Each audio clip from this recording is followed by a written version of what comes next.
like a Hellcat.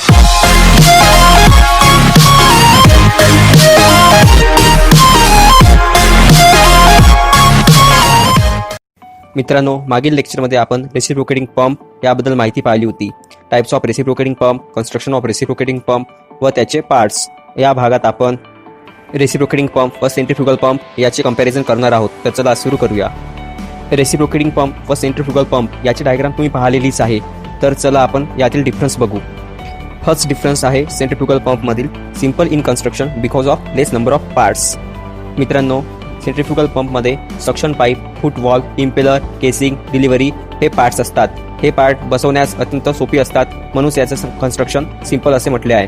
नंतर आहे reciprocating pump. तर सेंट्रिफ्युगल पंपच्या कंपॅरिझनमध्ये रेसिप्रोकेटिंग पंपमध्ये असणारे पार्ट हे जास्त आहेत. रेसिप्रोकेटिंग पंपमध्ये cylinder, suction pipe, delivery valve, rotating crank, connecting rod, priming inlet, piston अशा प्रकारचे कंपोनंट्स असल्यामुळे त्याचे कन्स्ट्रक्शन हे कॉम्प्लिकेटेड असते.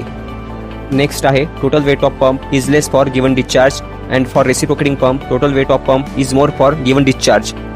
बिकॉज रेसिप्रोकेटिंग पंपमध्ये नंबर ऑफ कंपोनंट पार्ट्स कमी असल्यामुळे त्याचे वेट कमी असते व सेंट्रिफ्युगल पंपमध्ये नंबर ऑफ पार्ट जास्त असल्यामुळे त्याचे वेट जास्त असते. Centrifugal pump is suitable for large discharge and small heads and for reciprocating pump suitable for less discharge and higher heads. म्हणजे सेंट्रिफ्युगल पंपनी आपण हाय हेडपर्यंत पाणी पोहोचवू शकत नाही, तेच त्यामधून आपल्याला लार्ज डिस्चार्ज हा मिळत असतो.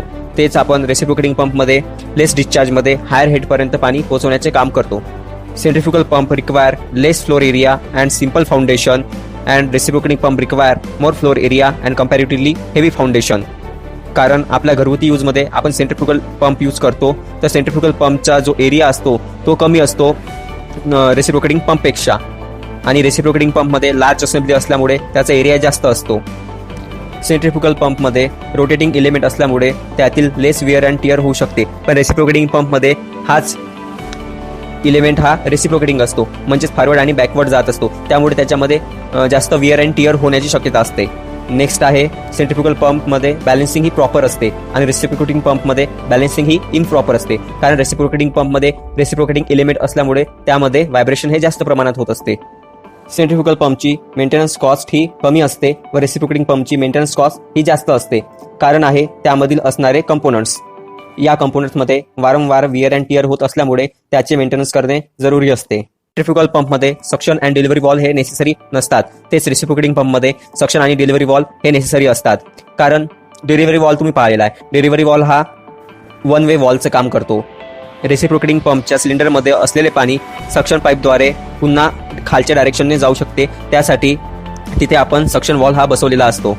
Centrifugal pump can handle dirty water and reciprocating pump cannot handle dirty water. Reciprocating पंपमध्ये सक्शन असल्यामुळे ते वॉटर ॲब्झॉर्ब करून घेते व अशा वेळेस जर त्यामध्ये कचरा आला तर सिलेंडरमध्ये सक्शन हे क्रिएट होत नाही.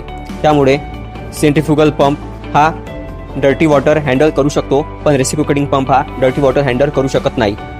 सेंट्रिफ्युगल पंपमध्ये इम्पेलर असल्यामुळे तो त्याचे बारीक पार्टिकल सुद्धा डर्टी वॉटरचे हँडल करू शकतो. सेंट्रिफ्युगल पंपमध्ये स्टार्टिंग टॉर्क हा जास्त असतो, तर रेसिप्रोकेटिंग पंपमध्ये स्टार्टिंग टॉर्क हा कमी असतो.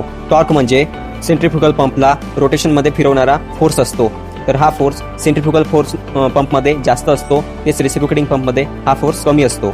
नेक्स्ट आहे centrifugal pump can run at high speed but reciprocating pump can not run at high speed. Centrifugal pump हा इम्पेलरच्या सहाय्याने गोल फिरत असल्यामुळे त्यामध्ये टॉर्क तयार होत असतो, पण रेसिप्रोकेटिंग पंपमध्ये सक्शनच्या सहाय्याने वॉटर ओढत असल्यामुळे त्यामध्ये टॉर्क तयार होत नाही. त्यामुळेच रेसिप्रोकेटिंग पंप हा कमी स्पीडवर फिरत असतो. Centrifugal pump has less efficiency and reciprocating pump has more efficiency. Because of two major losses in centrifugal pump are caused by fluid friction and disc friction. Efficiency of centrifugal pump is reduced. Delivery of centrifugal pump is continuous and delivery of the reciprocating pump is pulsating.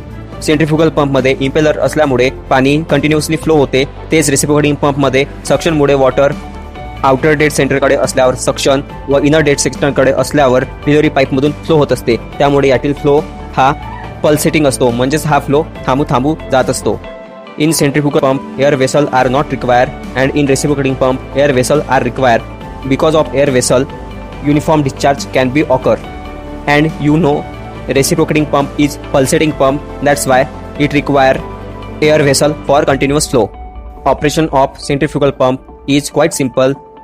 Instead of reciprocating pump, much care is required during operation. आता आपण पाहू selection of pump. तर मित्रांनो, pump select करताना आपल्याला खूप सारे factor लक्षात ठेवावे लागतात.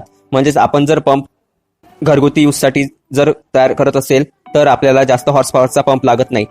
तोच पंप आपण शेतीमध्ये यूज करायचा असेल तर आपल्याला जास्त हॉर्स पॉवरचा पंप लागतो. तर आपण काही फॅक्टर्सनुसार त्याचे सिलेक्शन करत असतो. तर त्यामध्ये फर्स्ट आहे रिक्वायरमेंट, सेकंड आहे फ्लुइड कॅरेक्टरिस्टिक्स, थर्ड आहे मटेरियल ऑफ कन्स्ट्रक्शन आणि फोर्थ आहे स्पेस अवेलेबल.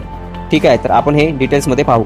तर रिक्वायरमेंटमध्ये आपल्याला हा पंप कशासाठी उपयोगी पडणार आहे तर त्यानुसार त्याची रिक्वायरमेंट असते. जर आपण आपल्या घरगुती यूजसाठी पंप घेत असेल तर आपण कमी हॉर्स पॉवरचा पंप यूज करत असतो. तेच आपण शेतीसाठी किंवा अन्य गोष्टीसाठी पंप घेत असेल तर आपल्याला त्याची रिक्वायरमेंट व हॉर्स पॉवरची रिक्वायरमेंट जास्त असते. त्यानंतर आहे फ्लुइड कॅरेक्टरिस्टिक्स.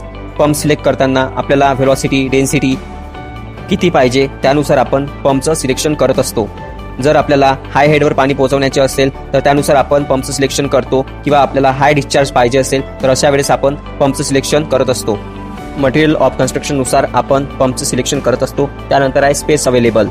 जर आपल्याला कमी स्पेसमध्ये पंप बसवायचा असेल तर आपण सेंट्रिफ्युगल पंपचा उपयोग करू. तेच आपल्याकडे स्पेस जास्त असेल तर आपण रेसिप्रोकेटिंग पंपचा उपयोग करू. जनरली रेसिप्रोकेटिंग पंप आपण बसवत नाही कारण आपण घरगुती यूजसाठी पंप यूज करतो. तेच हँडपंप हा एक रेसिप्रोकेटिंग पंप असल्यामुळे आपण त्याचा उपयोग जास्त स्पेस असलेल्या भागात करत असतो. नेक्स्ट आहे computation of power require for pump.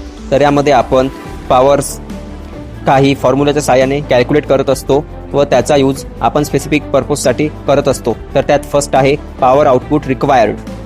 P require is equal to gamma W into Q into HM upon 1000 in kilowatt. यामध्ये गॅमा डब्ल्यू म्हणजे specific weight of water in newton per metre square, Q is discharge in meter cube per second, and HM means manometric head in meter. Next is power output. It denotes by P0 gamma W into Q into HM upon 735.75 HP. HP means horsepower. 1 horsepower means 746 watt per second. Next आहे power input. Power output required upon efficiency of pump. PI is equal to gamma into Q into HM upon 730.75 into efficiency in horsepower. या फॉर्म्युलाच्या सहाय्याने तुम्ही computation of power require from pump calculate करू शकता. धन्यवाद. असेच अन्य विषयाचे व्हिडिओज बघण्यासाठी सबस्क्राईब करा हायटेक सिव्हिल या यूट्यूब चॅनलला आणि बेल आयकॉनला क्लिक करा. असेच एज्युकेशनल व्हिडिओज सर्वात आधी बघण्यासाठी.